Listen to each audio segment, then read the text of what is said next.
시작해보자. 네. 잠은 비록 많이 못 잤지만 노력을 해보자.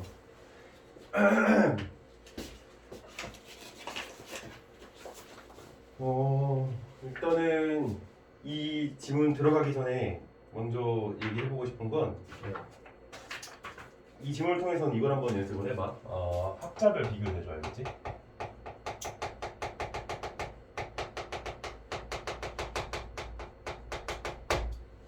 그러니까 여기에 되게 다양한 학자들이 많이 나오잖아. 네. 몇 명, 그냥 거의 10명 가까이 나와. 어마어마해. 그 장난 아니야. 네. 그러니까 학자를 한 명에서 뭐 한 3명 사이만 가져와도 되게 헷갈리거든. 거짓말 않고. 근데 학자 여기서 해볼까? 진짜? 안 해봤는데 7명. 뭐라고? 한 7명 있던데. 아리스토텔레스, 콜링우드, 그 다음에 벨, 그 다음에 디시장도 나오고, 학자는 아니지만, 네. 그 다음에 웨이츠 나오고, 그 다음에 디키 나오고, 그 다음에 뒤로 넘어가서 누가 나오고, 그 뭐였지? 프리드? 프리드 10, 네. 그리고 프랑스 거의 9명이야. 그러니까 9명 정도나 이게 학자가 나오면은 아니 문제가 이거는 와 이거 좀 끔찍하다라고 생각을 해줘야 돼, 그지? 그래서 이거는 학자들 간의 주장을 비교 대조하는 거. 그러니까 뭐가 차이가 있는지, 뭐가 공통점이 있는지. 비교라고 하는 건 뭐야, 얘들아? 비교는 비교라고 하는 게 누가 더 크냐 작으냐 이걸 비교하는 건 아니고, 물론 그것도 비교긴 하지만 그건 이제 양적 비교인 거고.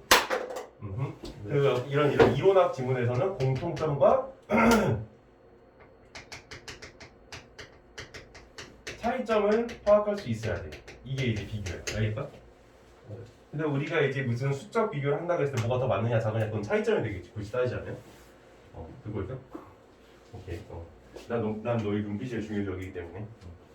자, 어쨌든 그래서 들어가 보자. 미학은 예술과 미적 경험에 관한 개념과 이론에 대해 논의하는 철학의 한 분야래. 철학의 한 분야래. 철학. 네. 철학이 뭐야? 철학? 영어로 이제 필로소피지. 네. 소피가 뭐야? 소피? 지혜라는 뜻이야. 필로는 좋아하다. 그래서 지혜를 사랑한다 이런 뜻이지.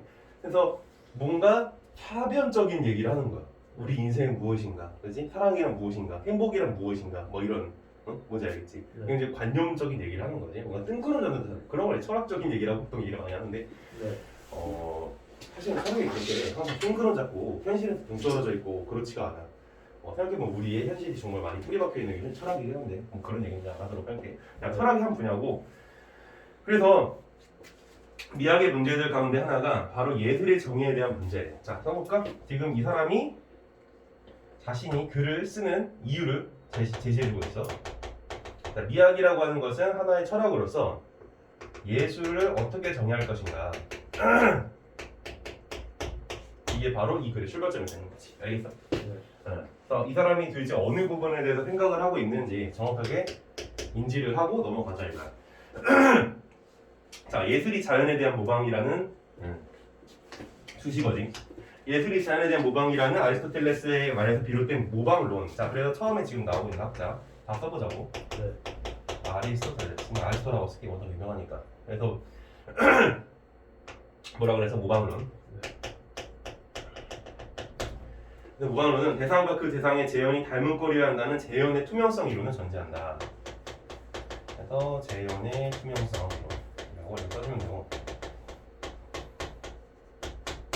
그리고 그러나가 나오네. 예술가의 독창적인 감정 표현을 중시하는 한편 외부 세계에 대한 왜곡된 표현을 허용하는 해서 또 수식어가 나오지. 글 쓰는 사람의 특징이 또 드러나고 있는 건데, 사실 이젠 좀 느낄 거야. 비문학에서 이렇게 수식하는 구가 굉장히 많이 나온다는 거. 그리고 그거는 이 어떤 주의, 어떤 사람, 무엇인가를 주장하는 어떤 주체에 대한 중심적인 내용이 된다는 것도 이젠 알고 있어야 돼. 알겠지? 그래서 글을 읽으면서 포인트를 둬야 되는 부분들을 알려주는 거야, 내가. 그래서 지금 두 번째 나오는 거는 낭만주의 사전에. 물론 이건 학자 이름이 따로 나온 건 아니지만 따로 구별을 굳이 해두자면 이게 지금 추가되는 게 거의 한 10명 이렇게 늘어나겠지. 그래서 그냥 가방 뚝 걸어놓고 이거 내가 밝겠다 있고. 그래서 낭만주의 사조가 18세기 말에 등장하면서 모방론은 많이 쇠퇴했대. 자, 이게 등장하면서 얘가 쇠퇴했다는 얘기를 하잖아. 여기서 우리가 뭘 느껴야 돼? 얘네 두 개가 태조. 그렇지. 대소가 되고 있구나라는 걸 느껴야 돼. 얘는 뭐라고 그랬어? 재현. 재현 뭐야? 다시 나타난다는 거지. 그치? 네. 근데 낭만주의 같은 경우에는 방금 전에 뭐라고 그랬어? 감정 표현을 중시하고 그리고 왜곡 표현 이런 거 허용을 한다라는 거지. 이거는 재현하고 거리가 멀다 이런 얘기였지. 알겠지? 그 정도는 다 받아들일 수 있을 거야. 네. 근데 모방을 많이 설득했다. 이제 모방을 필수 조건으로 삼지 않는 낭만주의 예술가의 작품을 예술로 인정해 줄 수 있는 새로운 이론이 필요했대. 자, 기존에 예술은 재현이야 이러면 사람들이 그래 그럴 수 있지. 현실에 대한 재현 멋지네 이렇게 생각했는데 그 이후에는 어떤 사람이 굉장히 짜증나는 감정을 가지고 있어. 그럼 그 짜증나는 감정을 표현을 해서 예술로 인정해 주겠다 이거야. 근데 그래? 얘 짜증나는 것도 감정이야? 그래? 그거를 이제 사람들이 어떻게 하기 시작해? 의심을 갖기 시작하는 거지. 알겠어? 따라와 그러면? 네. 그래서 그 이후에 이제 뭐가 등장하게 되는 거야? 이런 거에 대한 어떤 그 근거를 제시해 줄 수 있는 새로운 이론이 등장하기 시작한다. 이거. 따라가 볼까? 자, 그래서 콜링우드 같은 사람이 지금 나오는 거지. 자, 20세기 초 콜링우드는 근데 시대가 너무 차이가 많아. 몇천 년 차이야, 그지? 2000년 이상의 차이가 거의 3000년 가까운 것 같은데? 근데 어쨌든 20세기 초의 콜링우드는 진지한 관념이나 감정과 같은 예술가의 마음을 예술의 조건으로 규정하는 또 수식어지, 그지? 진지한 관념. 수식어만 잘 파악해도 그 주체가 하고자 하는 주장이 뭔지 이렇게 파악할 수가 있잖아. 감정과 같은 예술의 마음, 감정. 이게 이제 예술의 조건이다라고 이제 얘기하는 거지. 이게 예술 조건이야 이렇게. 자, 그래서 이 문제를 해결하였대요. 오, 해결이라는 표현이 등장하게 되면은 너희는 되게 민감하게 반응을 해야 돼. 해소되었다 또는 해결되었다. 알겠어? 이게 해결되었다. 이게 생각보다 별거 아니라고 생각할 수도 있겠지만 어떤 문제 의식을 하나의 주체가 해결해버렸다 그러면 걔는 굉장히 중요한 역할을 한 거야. 그래서 이런 어떤 예술 조건을 마련함으로써 이게 과연 예술인가 하는 문제에 대해서 얘는 해결을 해냈다 이거지. 평가를 하고 있어. 그에 따르면 진정한 예술 작품은 물리적 소재를 통해 구성될 필요가 없는 또 수식어지. 없는 정신적 대상이래. 이 사람은 정신적 대상의 표현을 그러니까 중요시하고 있는 걸 알 수가 있지. 정신적 대상. 자, 또한 이와 비슷한 시기의 외부 세계나 작가의 내면보다 잠깐 여기 지금 또한 나왔지. 또한 이게 네 번째지. 또한이라고 얘기하는 건 이 사람하고 비슷한 맥락의 얘기를 한다라는 느낌 받을 수도 있겠지, 그지? 오케이? 네. 아니면은 얘하고 대응되는, 그러니까 대등한 입장을 가질 수 있는 무엇인가를 여기다가 써줘야 돼. 꼭 비슷한 얘기가 아니더라도. 그러니까 예를 들어서 어떤 사람은 야, 우리가 행복하게 살려면은 열심히 공부해야 돼라고 말하는 사람이 있고 여기다가 또한 한다고 내가 글을 쓴다고 쳐봐. 그 뒤에 올 수 있는 말은 얘 또 공부 열심히 한다 이렇게 얘기할 수도 있는 거지만 또 뭐도 있어? 야, 공부 열심히 안 해도 된다고 얘기할 수도 있는 거잖아. 이 두 개 다가 얘랑 어떻게 된다는 건 대응이 될 수 있다 이거지. 이해됐어? 네. 그렇게 글을 조금씩 아주 미세한 걸 수도 있지만 그런 거에 대해서 아직 그래도 시간이 조금 있는 개월이잖아. 우리가 11월에 수능이니까. 네. 그래서 한 6월 전까지는 물론 이제 내가 3월부터는 실전적으로 더 많이 들어갈 거지만 다음 주지. 네. 그렇지만 이 기간 동안에도 계속해서 이렇게 디테일한 측면에 대한 그 인지를 놓치지 않도록 노력을 많이 해야 돼. 디테일한 거를 은근히 많이 물어보니까. 네. 알겠지? 특히나 이제 오늘 또 문학 보면 알겠지만 이제 오늘 내가 좀 이따가 이제 새로운 용어를 조금씩 알려줄 건데 새로운 것도 아니야. 사실 별것도 아닌데 컨스트럭팅이라는 용어와 이제 디테일링이라는 용어를 알려줄게. 그러니까 이게 별것도 아닌데 문학에서 이거는 보기를 보고서는 내가 이 문학 그 작품에 대해서 구성이 이럴 거야라고 스스로 예상을 해보는 게 컨스트럭팅이고 디테일링은 조금 더 여기 자세한 내용들을 가져가는 게 중요하다 이거야. 알겠지? 네. 그래서 지금도 이제 비문학에서 이런 식으로 하나하나의 어떤 접속사나 전미어 이런 것들에 대해서 전미어는 아니고 민감하게 반응하면서 디테일링을 들어가보자 이런 얘기지.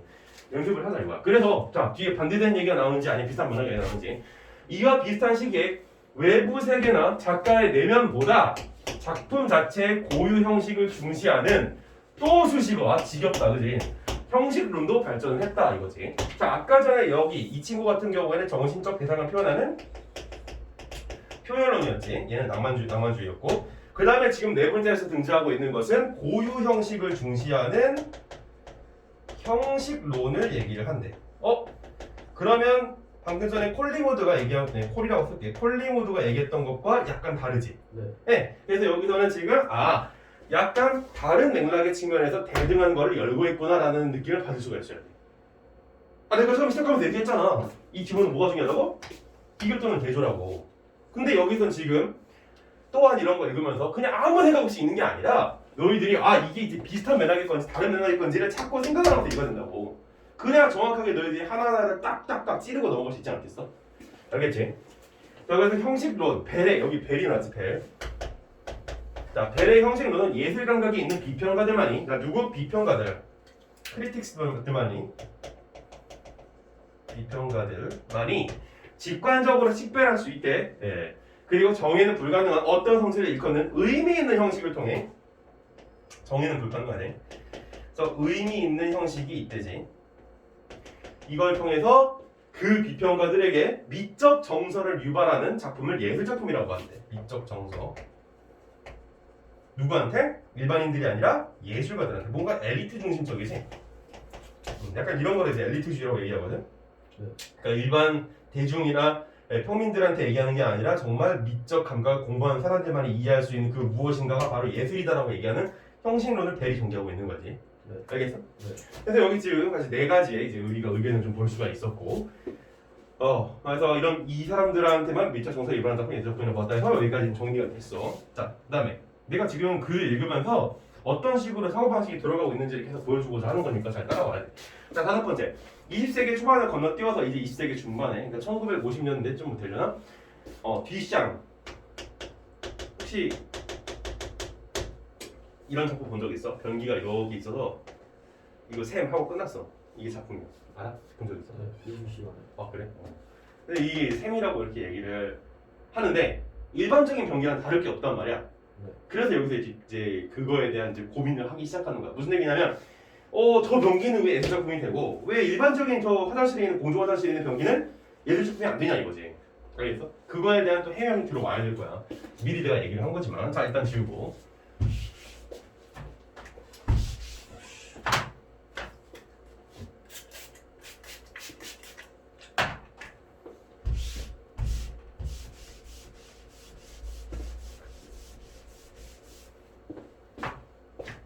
자, 20세기 중반에 뒤샹이 변기를 가져다 전시한 샘이라는 샘이라는 작품은 예술 작품으로 인정되지만 역적 그것과 형식적인 면에서 차이가 없는 일반적 변기는 예술 작품으로 인정되지 않는 이유를 설명하지 못하게 되자 두 가지 대응 이론이 나타났다라는 거야.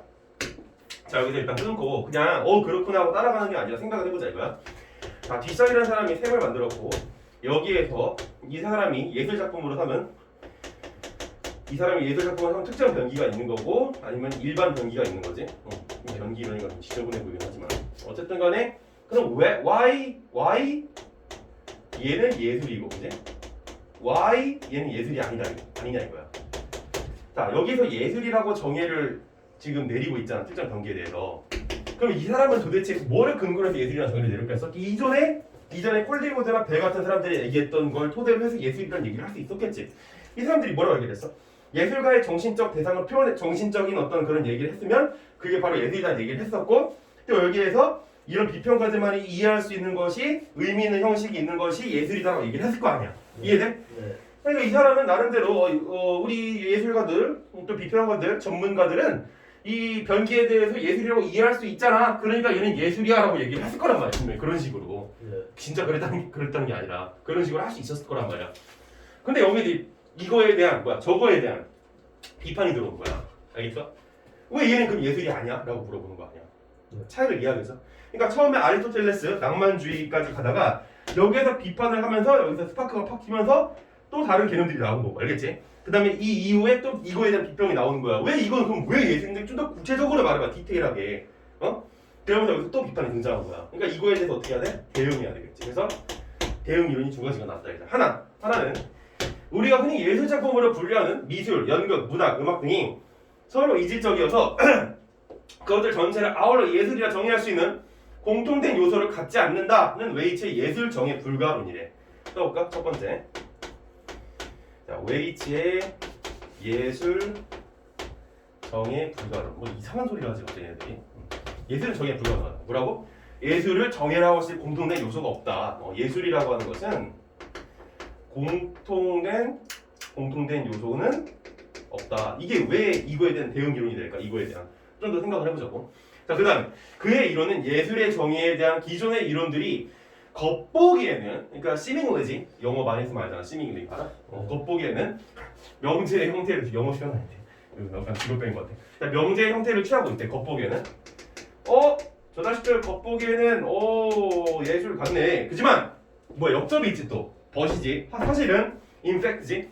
참과 거짓을 판정할 수 없는 사이비 명제. 이거 사이비라고 읽으면 안 돼, 알겠지? 사이비야. 사이비라고 읽으면 이거 잘못된 거야. 나중에 옛날에 이제 대학원에서 사이비라고 읽을 때 그 인물 존나 혼난 적이 있어. 아무튼 좀 약간 노 교수님이셨거든. 그래서 사실은 참과 거짓을 판정할 수 없는 사이비 명제래. 사이비가 뭔 줄 알아? 사이비? 뭔가 이제 정론에 맞지 않는 그릇된 것이다 이런 얘기야. 알겠다? 뭔가 왜곡됐다 이거지. 그래서 이제 기독교가 있잖아. 네. 기독교가 있으면은 이거에 대한 사이비 막 종교들이 많지. 뭐 신천지라든지, 그래? 혹시 여기 신천지 사람 뭐지? 신천지. 통일교, 그지? 뭐 이런 거. 여호와의 증인 뭐 이런 것들. 그래? 사이비.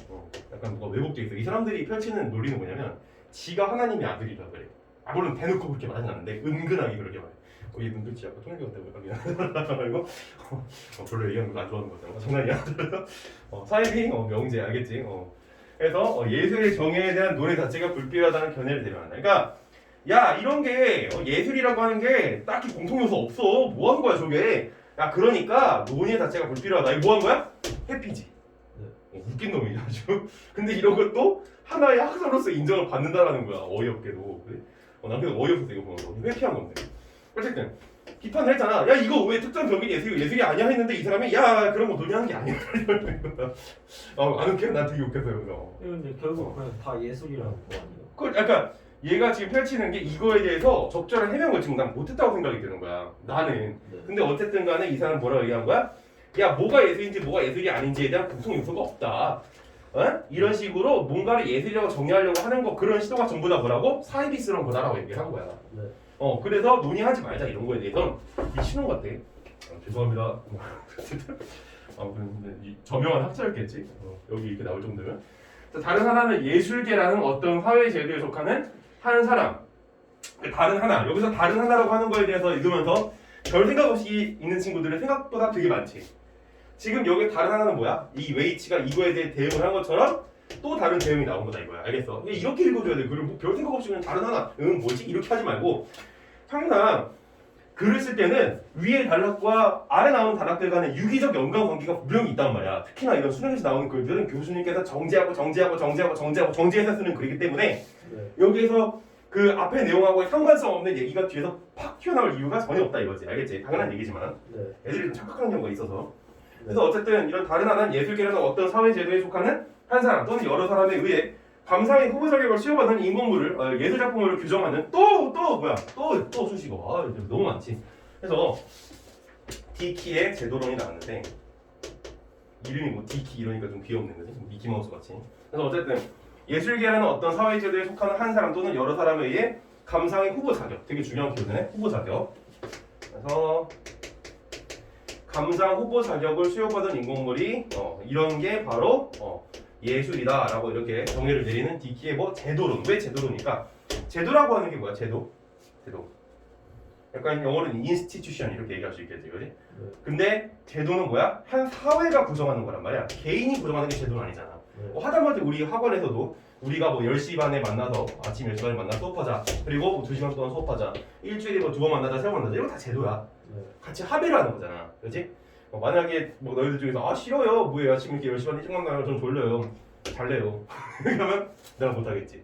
그러니까 그런 것처럼 어떻게 하는 거야?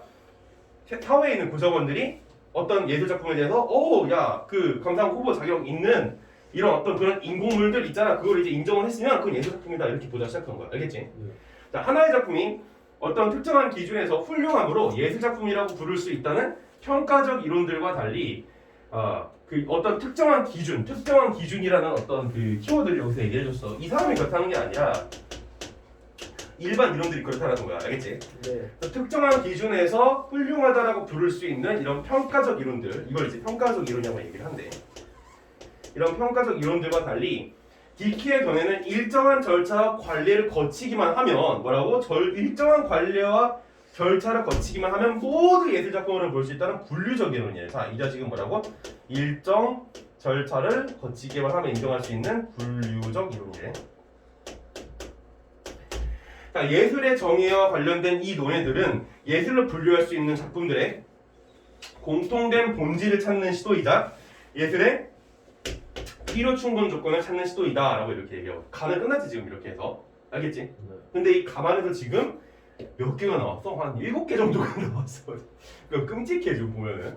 그래서 반드시 이제 기억해야 되는 게 네. 전체 흐름을 꿰 수 있는 도구가 필요해. 그게 뭐야? 아까 전에 얘기했지만 여기에서 미학에서 예술의 정의가 무엇인지가 가장 중요한 대전제였고 대주제였고 전제가 아니라 네. 그리고 그 이후에 이거에 대해서 뭐라고 나불나불 거리는 이런 학자들이 많이 나오는데 얘네들 간의 관계가 지금 어떻게 이루어지고 있어? 이거에 대해서 비판하면서 이거 그치? 이거에 대해서 비판하면서 이거 그래서 이거에 대한 대안으로서 얘 뭔지 알겠지? 비판 대응 이런 관계라는 거야. 그러니까 그 관계를 여기서 너희들이 느끼고 넘어갔다면 글을 정말 잘 읽은 거야. 알겠지? 나중에는 이제 이거를 내가 어떤 구조로 너희들한테 얘기를 하냐면 이제 인과관계라고 얘기를 하지. 인과관계. 그러니까 우리 인과관계는 사실 너무 다양한데 이 말이 원인이 있으면 결과가 있는 거잖아 사실. 원인은 여기서 뭐야 예술이란 무엇인가 이런 문제의식이 원인이 돼서 그 결과물로서 어떤 주장하는 말들이 나오는 거지. 이게 대응인 거잖아. 그러니까 이런 게 하나의 인과관계를 형성한다 이거야. 알겠어? 별거 아니라 생각할 수 있는데 이런 기본적인 생각에서 모든 게 출발하게 돼 있어. 모든 학문이나 모든 것들이. 알겠지? 그래서 가는 이렇게 한번 읽어봤는데 지우기가 난 너무 아쉬운데 나 때문에 좀 지워야 될 것 같긴 한데 일단 문제를 풀어보자고. 20번 알겠지? 네. 자, 가와 나의 공통적 내용 전개 방식. 공통적이라 하면 둘 다 가지고 있다는 얘기지. 자, 1번. 대립되는 관점들이 수렴되어가는 역사적 과정을 밝히고 있다. 근데 수렴되어 간다는 게 뭐야? 뭔가 이렇게 하나로 모여든다. convergence 이렇게 얘기할 수 있는데 영어로는 근데 그런 게 아니지. 알겠지? 네. 꺼지고 2번. 화제에 대한 이론들을 평가하면서 종합적 결론을 추구하고 있는데 2번하고 그러니까 1번하고 비슷한 얘기 아니냐? 그치? 종합적 결론이라고 하는 것도 결국 수렴을 한다는 그런 것과 좀 비슷하게 맥락이 느껴질 수 있다면 물론 좀 다르지. 근데 어쨌든 둘이 비슷한 맥락에서 둘 다 정답은 아니야. 3번. 화제가 사회에 미치는 영향들을 분석하여. 사회에 미치는 영향들이라는 게 뭐야? 일반 대중들의 인식에 미치거나 국가 전체의 어떤 변화하는 양상에 있어서의 영향 이런 것들이 사회적 영향인 거거든. 근데 그런 거 나온 적이 있냐? 전혀. 4번. 화제와 관련된 관점의 문제점을 제시하고 대안적 관점을 소개하고 있다. 그렇지 않아 지금? 아까 내가 얘기했잖아. 비판 대응. 대안적 관점 아니야 이런 게? 4번입니다. 5번. 화제. 근데 이게 지금 가 하나만 보는 건 아닌데 어이없지. 가 하나만 봐도 정답이 나오잖아. 5번. 화제와 관련된 하나의 사례를 중심으로 다양한 이론의 시대순을 나열하고 있다 이랬는데 이거 착각할 수 있어. 왜냐면 여기서 시대순이 20세기 초 20세기 중반 이러니까 선생님이 나왔는데요. 이게 너무 단편적으로 본 거야. 그러니까 화제와 관련된 하나의 사례를 중심으로라고 얘기하고 있는데 여기서 사례를 얘기하는 게 아니라 뭐야 그냥 이 화제 자체를 가지고 얘기하는 거란 말이야. 알겠어? 네. 사례를 하면 이거에 대한 예술의 정의에 대해서 뭔가 이렇게 나불나불거릴 수 있는 뭔가 예술 작품을 갖다 놨다든지 아니면 특정 학자의 어떤 해프닝을 갖다 놨다든지 에피소드를 갖다 놨다든지 이런 식으로 해야 되는 게 사례인 거야. 알겠어? 그러니까 이런 걸 그냥 함부로 읽어주면 안 된다고. 너희들은 조금 더 센시티브해야 돼 승지들에 대해서. 진짜야. 그러니까 지금까지 이제 우리가 이제 작년 12월부터 지금 2월까지 쭉 해왔잖아. 이 시간 동안 내가 집중한 건 뭐였어? 계속 내가 숙제 많이 늦었었지. 이거 지금 여기 놔준 거, 그지? 구조화시키는 거, 도식화시키는 거 많이 해보라 그랬잖아. 열심히 한 사람들은 이제 느낄 거야 이런 것들, 본능적으로. 그러고 나서 중요한 게 뭐야? 이것만 중요한 게 아니라 선지들 있지? 선지들에 대해서 민감하게 하나하나 그 키워드에 대해서 센시티브하게 느낄 수 있는지 여부가 너희 그것을 결정할 거야. 그러니까 이거는 베이스먼트라고 그냥. 이걸 잘한다고 해서 시험을 잘 보지 않아 절대로. 네. 하지만 이게 없으면 문제를 풀겠지. 네. 근데 이게 생기면 문제를 이제 풀 수가 있게 되는 건데 그 문제를 풀게 됐을 때 여기에는 선지들 하나하나의 그 키워드들에 대해서 센시티브하게 반응할 수 있는지 여부가 너희들의 점수를 결정할 수 있다 이거야. 알겠지?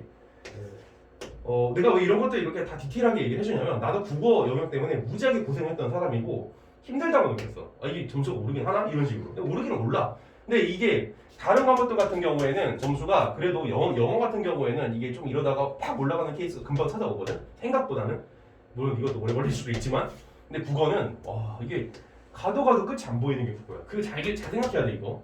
내가 흐름을 지금 너희 둘 다 지금 한다고 해서 하는 건데 나랑 분명 하면서 시험을 보면서 점수가 나올 때가 있고 안 나올 때가 있을 거란 말이야. 근데 그 점수 하나 때문에 애들은 항상 어떻게 돼? 이렇게 지그재그했다고요. 자기의 기분이야. 기복을 탄다는 거죠. 나 점수 왜? 근데 그럴 필요가 없다는 거야. 그냥 이거는 하나의 추이로만 지켜봤으면 좋겠어. 알겠어? 네. 이게 점수가 상승하는 구간이 분명히 와. 근데 이거는 좀 상당히 어려워. 그거는 왜? 인식의 문제잖아 너희들이. 글에 대한 인식에 대한 문제. 알겠어? 나의 인식이라고 하는 틀은 내가 너희들이 이제 19살 정도니까 대략 한 20여 년을 살았다고 전제했을 때 20년 동안 구축되어 있던 나의 스탠드 포인트, 관점 자체거든. 근데 그 관점 자체가 쉽게 변한다는 건 쉬운 일이 아니야. 절대로 이건 어려워. 알겠어? 그렇잖아. 예를 들어서 너희들이랑 50대 어르신한테 가서 갑자기 어르신 우리는 인생을 위해서 뭘 해야 됩니다 이런 소리를 짓거나 그럼 이상 뭐라고 지랄하고 있나 이럴 거 아니야. 왜 그럴까? 그러니까 우스갯소리 하는 얘기도 있지만 관점이 강해서 그래. 50년을 살았으니까. 이제 20년 살아도 사람의 관점이 엄청 강해진다. 그래서 나의 관점을 여기에 객관적으로 맞춰서 보는 게 쉽지가 않아. 무슨 얘기냐? 내 주관성을 개입시키기 쉽다는 거야. 그래 이거 아닐 것 같지. 근데 많이 그래 나는. 그래서 어려운 거고. 나의 주관을 배제시킨다는 거 상당히 어려워. 자, 21번. 가의 형식론에 대한 이해로 가장 적절한 것은 무엇인가? 형식론. 자, 형식론은 여기 있지. 그리고 벨이었지, 벨. 벨은 뭐라 그래서 비평가들만, 예술가들만, 알겠지? 엘리트주의를 표방한 사람이지. 그래서 미적 정서를 유발할 수 있는 어떤 성질을 근거로 예술 작품의 그 여부를 판단한다라고 해. 미적 정서랑 키워드를 보내줬지. 보여 여기, 그지? 그래서 이거는 괜찮아 내가 볼 때는. 그래서 일단은 정답 보류. 왜? 가장 적절한 거잖아. 선지가 가장 적절한 거였을 때는 다 봐야 돼. 네. 상대 비교기 때문에 이 절대 비교가 아니다. 그러니까 이거는 가장이라는 말은 내가 여태까지는 그냥 조금 스무스하게 넘어왔지만 출제위원들도 이걸 내면서 생각을 하는 거야. 아, 절대적인 정답은 여기에 없을 수 있다. 왜냐? 오답 시비가 걸리거든. 오답 시비가 걸리면 출제위원들은 정말 고통스럽고 빡쳐. 내가 겁나게 막 한 달, 몇 달 동안 이거를 노력해서 문제를 냈는데 태클을 걸면 또 그거에 대해서 대응해줘야 되고 또 내가 뭔가 문제를 잘못 낸 것 같은 죄책감마저 불러일으킨단 말이야. 그러니까 에너지가 굉장히 많이 소모가 돼. 그러니까 그런 것들을 사전에 예방하고 어떻게 하는 걸 가장. 그래서 사실 가장이라는 이 선지가 수능 초창기부터 있었던 건 아니야. 이게 오답 시비에 걸리면서 그 오답 시비를 어떻게 하면 우리가 유동적으로 피해갈 수 있을까라는 고민 끝에 나온 게 바로 가장이라는 키워드야. 알겠어? 네. 네? 이런 부분도 생각을 계속 해주자고. 그러니까 선생님은 그래. 그러니까 나도 국어에 대해서 워낙 고민이 많았던 사람이고 너무너무 어려웠던 사람이기 때문에 이런 것들에 대해서 이게 얘기를 해줄 수 있는 건 그만큼 내가 힘들었기 때문이야. 그러니까 너희도 이걸 미리 느끼라고. 네. 그래서 여기 이거 괜찮은 거고. 근데 다 읽어보자고. 2번. 좀 지저분하긴 하지만 모든 관람객이 직관적으로 식별할 수 있는. 근데 키워드 자체가 잘못됐지. 모든 관람객이잖아. 네. 왜 얘는 엘리트주의를 표현했다니까? 네. 근데 이거하고 대주되는 얘기를 하면 어떡해. 이런 거를 헷갈리고 있으면 안 돼. 이거 딱 지워버려야 돼 이렇게. 그리고 뒤에서 한번 보자. 직관적으로 식별할 수 있는 형식. 직관적으로 식별할 수 있는 형식을 통해 예술 작품의 여부를 판단한다 그랬는데 이 사람은 그 의미 있는 형식이라 그랬지 그거를 직관적으로 식별할 수 있는 형식이라고 이렇게 함부로 얘기하지 않았어. 그러니까 이런 것들도 엄밀하게 읽어야 돼. 한번 직관적 뭐가? 식별 나오는데요. 아 나와 여기 지금 네. 어디 웨이츠의 직관적 식별하냐? 잠깐만. 사실은 사실은 웨이츠의 예술 잠깐만. 우리가 흔히 예술 작품을 분류한 미국 미술 예언극 문학 작품 등이 이틀적이어서 어디 나온대? 여기 벨의 현실록은 아 벨이 그건 지금 벨이지. 내가 순간 헷갈렸다. 네. 오케이. 그래서 벨은 맞네. 직관적으로 근데 여기서 중요한 게 뭐야? 비평가. 모든 관람객이지, 그지? 네. 결국엔 알겠어? 근데 어쨌든 이거 내가 조금 지금 섣부르게 얘기했네. 쏘리. 어쨌든 모든 관람객은 아니잖아. 네. 이게 그게 엘리트주의니까. 그러니까 이런 것들도 그러니까 좀 한 번 더 이렇게 체키고 넘어가줘. 시절 주시니까 나처럼. 한번 감정을 표현하는 모든 작품은 그 작품이 정신적 대상이더라도 예술 작품이더라고 주장한다라고 얘기하고 있어. 근데 이렇게 감정을 표현하는 모든 작품은 그 작품이 정신적 대상이더라도 예술 작품이라 주장한다라고 하는 건 이거지. 네. 홀리모델 가깝지, 그지? 그래서 이거는 이 사람이 한 얘기가 아니지 아예. 네. 대주되는 것도 아니고 상관이 없는 얘기야. 4번 외부 세계의 형식적 요소를 작가 내면의 관념으로 표현하는 것을 예술의 조건이라고 주장한다라고 얘기하고 있는데 형식적 요소를 작가 내면의 관념으로 표현한다고 하는 것은 낭만주의 쪽에 가까워. 네. 그러니까 이것도 헛소리야, 알겠지? 네. 집에 가서 여기 각각의 선지들이 뭐를 얘기하고 있는지를 이렇게 매칭 시켜보는 연습해봐. 이거 되게 어려운 작업이야 이거. 네. 그러니까 그 학자들만의 주장을 이렇게 걸러내는 작업이 생각보다 이게 진짜 어려운 작업이거든. 선생님도 이제 작년에 대학원 수업에서 국제정치학 이런 걸 공부했었는데 거기에서 굉장히 다양한 이론이 나왔어. 뭐 현실주의 이론, 이상주의 이론, 그다음에 뭐 비판 이론, 뭐 이런 것들이 막 많이 나왔었는데 그 이론들 간에 그 애매한 경계들이 있어. 그 애매한 경계를 이렇게 보는 게 되게 어려워. 근데 이런 작업을 왜 시킬까 수능에서? 너희들이 대학 가잖아. 너 같은 경우에는 국어 국문학과 가고 싶어하고, 너 같은 경우에는 이제 그 뭐였지? 까먹었다. 스포츠 경영학과 그지? 가고 싶어하는데 그런데 가면은, 그러니까 대학을 가면은 전공 서적에 뭐가 있어? 항상 theory가 뭐 이론이지. 항상 이론이 있어. 어떤 전공 서적이건 간에. 그럼 너희들이 해야 되는 건 뭐야? 그 이론에 대한 정의를 명확하게 너희들이 캐치할 수 있는지 여부가 바로 이 대학 공부에 있어서 되게 중요한 내용이겠지. 그래서 이게 수학 능력 시험인 거야. 그러니까 이런 질문은 난 되게 좋은 질문이야 생각을 해. 알겠지? 개인적으로 다시 한번 복습해 보는 거 추천. 자, 그래서 어쨌든 21번 지금 4번까지 됐고 5번 특정한 사회 제도에 속하는 모든 예술가 비평가가 자격을 부여한 작품을 예술 작품으로 판단한다라고 얘기하고 있는데 일단 여기서 약간 페이크들이 좀 숨어 있는 것 같아. 뭐가 그러냐면 일단 제도에 속하는 모든 예술가를 이렇게 얘기했거든. 일단 제도론을 얘기하고 있잖아. DK에 대해서. 근데 여러 사람이라 그랬지 이 사람이 그 예술가와 비평가들 그러니까 일반 대중을 얘기했지 이렇게 특정 엘리트들을 얘기하지 않았다고. 알겠지? 그래서 DK에 대해서 제대로 얘기도 하지 않을 뿐더러 이거는 형식론, 배에 대한 얘기가 되는 거잖아. 알겠지? 이런 식으로 편지를 파악하자 이거야. 알겠지? 넘어갑시다. 자, 그래서 다음 문제는 뭘 보느냐? 22번. 그렇지. 22번 하드코어 문제였지. 사실 어떻게 보면 난 개인적으로 23번보다 얘가 더 어렵다고 생각을 하는데 까지 보고 넘어가자. 게르니카 피카소의 워낙 유명한 작품이고 그래서 지우고 22번 아니에요? 잠깐만 게르니카도 뭐냐? 그러게 22번. 자 22번으로 넘어가자.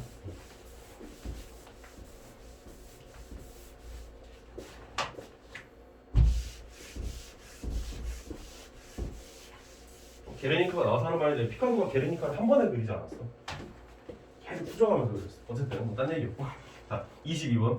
가에 등장하는 이론가와 예술가들이 상대의 견해나 작품에 평가할 수 있는 말로 적절하지 않은 거. 자, 봐봐 여기 지금 중요한 게 단순히 예술가들이 서로 이렇게 말을 주고받는 게 아니라 뭐 작품, 학자들만이 아니라 예술가, 그러니까 작품을 만든 사람들하고도 얘기를 나눈다 이거지.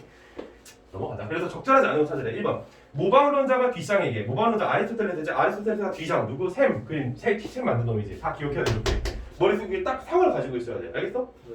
그래서 이거 뭐라 그럴까?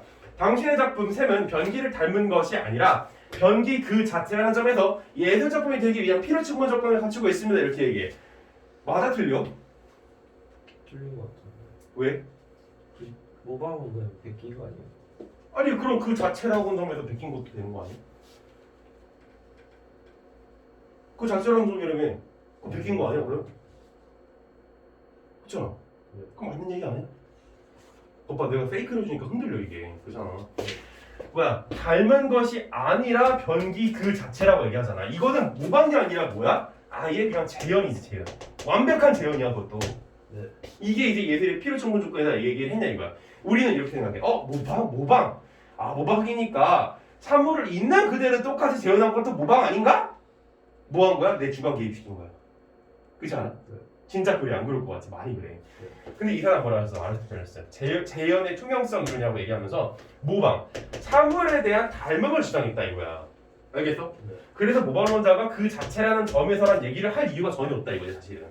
이게 이론이 어려워 수열이가 되게 애매하잖아 경계가. 네. 근데 이런 것들 닮은 거 딱 그걸 캐치해낼 수 있는 힘이 결국엔 문제를 풀 수 있는 힘인데 이걸 파악하는 건 시험 상황에서 쉽지 않은 작업일 수 있어서 어떤 애들한테는 되게 쉬울 수 있었고. 자 2번 넘어가서 낭만주의 예술가가 이제 모방론자들한테 얘네들 2번, 1번 얘기 다 대상을 재현하기만 하면 예술가의 감정을 표현하지 않은 작품들 예술 작품으로 인정하는 당신의 견해를 받아들일 수 없습니다 라고 하는데 이 사람의 주장은 뭐라고? 예술가의 감정을 표현해야 된다 그런 거야. 그러니까 표현하지 않은 건 작품이 아니다 라고 얘기하는 거잖아. 그거 맞는 얘기지. 네. 표현론자 누구야? 이거 아까 누구였지? 4번 베리지 잠깐 표현주의 예지 콜링우드. 네. 그래서 콜링우드가 낭만주의 예술가들에게 당신의 작품은 예술가의 마음을 표현했으니 대상을 있는 그대로 표현하지 않았다로 예술 작품입니다. 아까 뭐라고 그랬어? 정신적 대상, 또 예술 조건, 또 진지한 관념, 감정 이런 것들이 다 포함된다 그랬잖아요. 네. 그래서 이 사람들이 얘기하는 감정을 이렇게 표현한 거, 마음을 표현한 거 다 괜찮다 이거. 예술 작품이다 이거지. 알겠지? 있는 그대로 표현하는 거 이거 뭐 있는 그대로 표현하지 않았더라도 뭐를 의식하고 있는 거야? 모방론을 살짝 의식하고 있는 거지. 네. 물론 이제 모방론이 있는 그대로 표현해라 뭐 이런 얘기는 아니지만. 자, 4번. 뒷상이 제도론자에게 셈을 그린 놈이 이제 제도론자. 누구? 예시 디키. 자, 그래서 예술계에서 일정한 절차와 관례를 거치며 예술 작품의 당신의 주장은 이게 주어지. 이게 대상이지 지금 비판하고자 하는 것. 그리고 얘들아 하나만 더 알려주고 싶은 게 있다면 이게 지금 비평을 하는 거거든. 옛날에 에피쿠르스 할 때 기억할지 모르겠지만 비평할 때는 항상 내가 비판하고자 하는 이런 주장을 먼저 써주지, 그렇지? 그래서 이거에 대해서 내 견해를 피력하는 거. 뒤가 자기 견해지. 저의 작품 셈 외에 다른 병기들로 예술 작품이 될 수 있음을 인정하는 것입니다. 그럼 맞지? 그렇잖아. 일반적인 병기 갖다가 그냥 우리 대중들이 예술로 괜찮네 하고 인정해버리면 예술 작품 된다 이거야. 5번 예술정의 불가론자지. 예술정의 불가론자 누구였어? 아까 전에 이거 그지? 네. 회피론자 웨이츠지. 네. 그래서 이 웨이츠는 이제 표현론자에게 누구 콜링우드한테 머리가 막 아파 왔다 갔다 해야 돼. 당신이 예술가의 관념을 예술 작품의 조건으로 규정할 때 사용하는 명제는 이 명제는 여기까지 해서 뒤에 넘어가서 참과 거짓을 판단할 수 없기 때문에 받아들일 수가 없다. 사입이다. 맞는 얘기지? 해봐. 이해되지? 근데 이게 내가 아직 풀어주니까 쉽게 풀리는 것처럼 보이지? 혼자서 다시 해봐. 이거 어려워. 자, 됐고. 그리고 이제 그 22번, 23번은 넘어가서 좀 이따가 해보자. 자, 나를 읽어봐야지. 씨, 꺼버려 지금. 23번 실수. 자, 뒤로 넘어가서 나. 좀 아쉽긴 하지만 여기는 이제 다 지워야 되겠다. 일단 그냥 읽자. 중간만. 근데 나도 쉽지 않은 질문이라서 진짜 여기 한쪽만 지우자. 한쪽만. 써야 될 게 많아.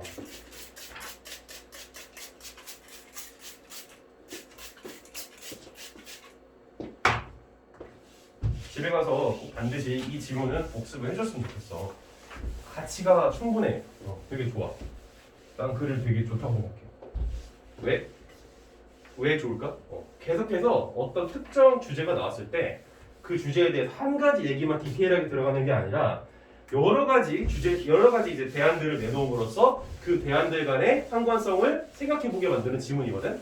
근데 그런 거는 너희들이 대학 가서도 이론 서적에서 다 나오는 사고 방식들이기 때문에 반드시 담보가 넘어갔으면 좋겠다 이거지. 근데 여기 지금 이렇게 촬영을 잘 되고 있고 저기 가끔씩 재난 문제 가서 꺼져버리더라고. 자, 예술 작품을 어떻게 감상하고 비평해야 하는지에 대한 다양한 논의들이 있다. 그건 아까 가서 봤고.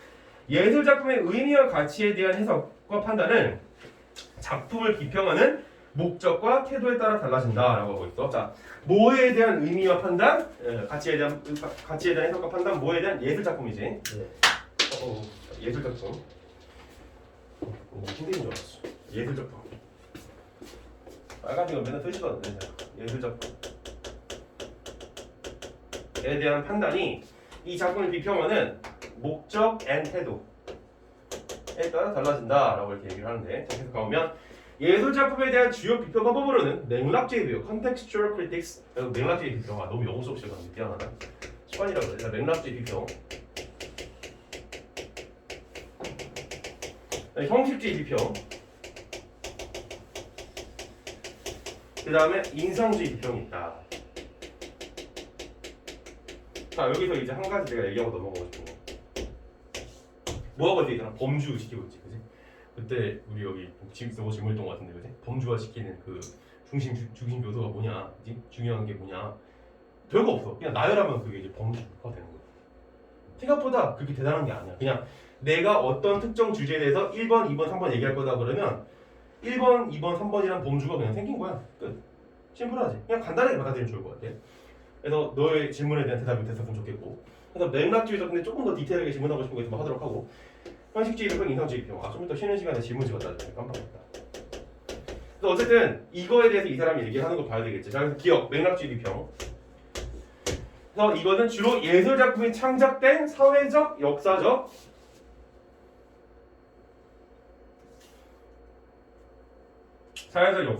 기능 배경에 관심을 갖는다. 어떤 배경? 사회적, 역사적 배경이네.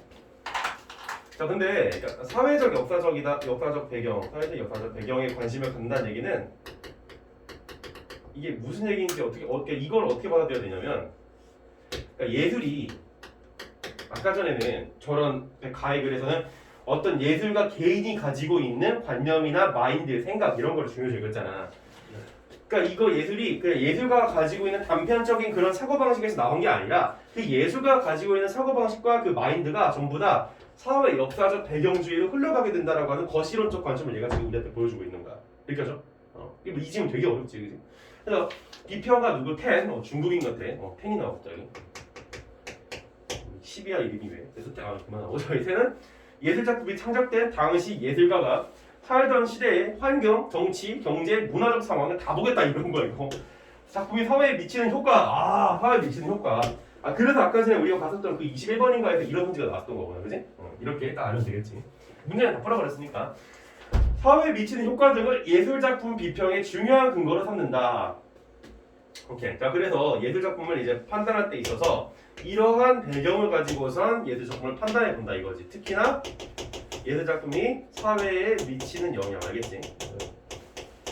이걸 중요시하겠네. 키워드지. 그래서 그 이유는 예술작품이 예술가가 속해 있는 문화의 상징, 믿음을 구체화한대. 그래서 예술가가 속한 사회의 특성들을 반영한다라고 봤기 때문이래.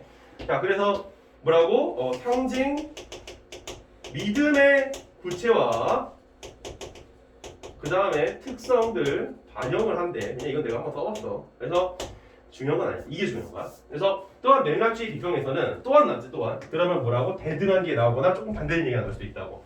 맥락주의 비평에서는 작품이 창작된 시대적 상황 외에 작가의 심리적 상태와 이념을 포함하여 뭐라고? 가급적, 그렇지? as more as possible이지. 가급적 많은 자료를 바탕으로 작품을 분석하고 해석한다. 많은 자료를 바탕으로. 이렇게. 뭐지? 다음 주부터는 잘하면 여기 한 번 더 와서 원래 혜진인데 자주 계속 하니까 한 번 더 와서 같이 수업 들을 수 있을 것 같아.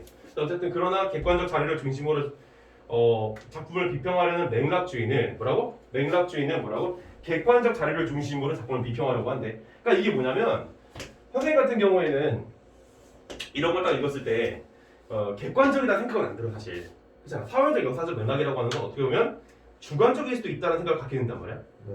그러니까 이 주관적이라고 하는 건 개인의 주관이 아니라 그 사회의 주관을 얘기하는 거야. 느껴져? 무슨 얘기지? 안 느껴진다면 좀 질문을 해. 어쨌든 그래서 나는 사회적 주관이다 이렇게 생각을 할 수 있는데 근데 이 사람은 이런 사회적 역사적이다 하는 거를 객관적이라고 평가를 하고 있는 거야. 그러니까 이게 어려운 거야. 왜? 내 사고방식에서는 이게 주관적이었잖아. 근데 이 사람은 그걸 객관적으로 판단하고 있기 때문에 완전 다르지 내가 생각하는 거야. 이런 게 이제 국어의 맹점인 거야. 어렵잖아. 그래서 어쨌든 이 사람을 객관적으로 본대. 그러니까 이런 맥락주의는 자칫 작품 외적 요소에 치중해서 그렇지 너무 obsessed 돼 있지 여기에. 그래서 작품의 핵심적 본질을 훼손할 우려가 있다는 비판을 받는데 너 좋다 이거야. 아주 좋아. 하지만 작품의 본질은 뭔데? 이런 질문이 나올 수밖에 없겠지. 왜? 이 예술 작품을 만든 사람의 생각, 관념 이런 것보다는 주변 상황을 더 중시 여겼기 때문에 그 본질을 놓칠 수 있는 거잖아. 이 느껴져? 느껴져야 돼. 부탁하지 마. 내가 이렇게 계속 얘기하는 이유가 있는 거야. 그래서 맥락주의는 자칫 작품 외적 요소에 치중한 핵심 얘기겠지. 그래서 이러한 맥락주의 비평의 문제점을 극복하기 위한 방법으로는 극복이라는 표현이 되게 웃기지 않니? 나는 그래. 그러니까 이게 학술적인 글이잖아. 굉장히 이렇게 드라이하게 글을 써야 되거든. 나의 감정을 배제하고 객관적으로 글을 써줘야 돼. 극복이라는 용어가 등장을 하지. 그만큼 중요하다는 거야. 이런 문제점을 누가 얘가 이제 극복을 해주겠지. 누구였어? 형식주의겠지. 형식주의 비평과 인상주의 비평이 있다. 알겠지? 얘네들이 등장하는 배경이 뭐라고? 이 녀석의 문제점을 해결해 준다 이거지. 알겠어? 알겠냐고. 조금 지루할 수 있지만 따라와야 돼. 너희들이 이런 걸 해야 되는데. 그래서 마지막 문장은 넘어가서 형식주의 비평은 어디 길어? 형식주의 비평은 예술 작품의 외적 요인 대신 작품의 형식적 요소와 그 요소들과 구조적 유기성의 분석을 중요하게 생각한다. 뭐라고? 작품의 형식적 요소와 요소들 간의 구조적 유기성을 되게 중요하게 생각한대. 그래서 누구 여기서 갑자기 또 학자가 더 나와. 안 그래도 짜증나 죽겠는데. 자, 프리드. 똑같은 형식주의 비평가들은 작품 속에 표현된 사물, 인간, 풍경 같은 내용보다 선, 색, 형태 이런 것들이 중요하대. 조형 요소와 비례, 율동, 강조 등과 같은 조형 원리를 예술 작품의 우수한 판단하는 기준이라 생각한다라고 하는 거야. 자, 이거를 너희들이 받아들일 때 인간 풍경 그리고 나머지 이 두 개가 바로 이렇게 구별되어서 느껴져 혹시? 그렇다면 다행이고 혹시 잘 안 느껴진다 구별되어서. 왜냐면 나는 되게 쉽게 구별돼서 느껴지거든. 아 내가 잘나서가 아니라 이거는 뭔가 그러니까 이상주의라고 하는 게 뭔가 이렇게 유토피아 이런 얘기가 아니라 너무 관념적이잖아 이들이 얘네들은. 그렇잖아. 어? 뭔가 이렇게 객관적인 것들 느껴져? 근데 얘네들은 어때? 인간 풍경 약간 주관적인 것들. 난 이렇게 판단하고 있거든.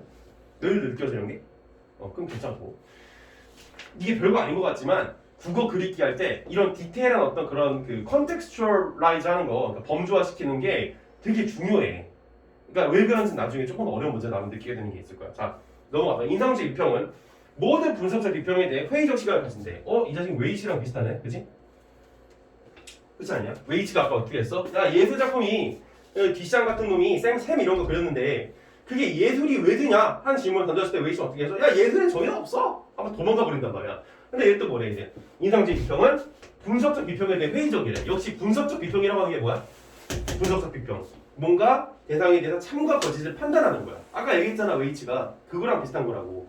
그래서 이런 거에 대해서 분석적 비평에 대해서 어떤 시각? 회의적인 시각을 가지고 있어서 예술은 어떤 규칙이나 객관적 자료를 판단할 수 없대. 그렇지. 규칙, 객관적 자료 있다는 거 없다 이거. 다 뭐래?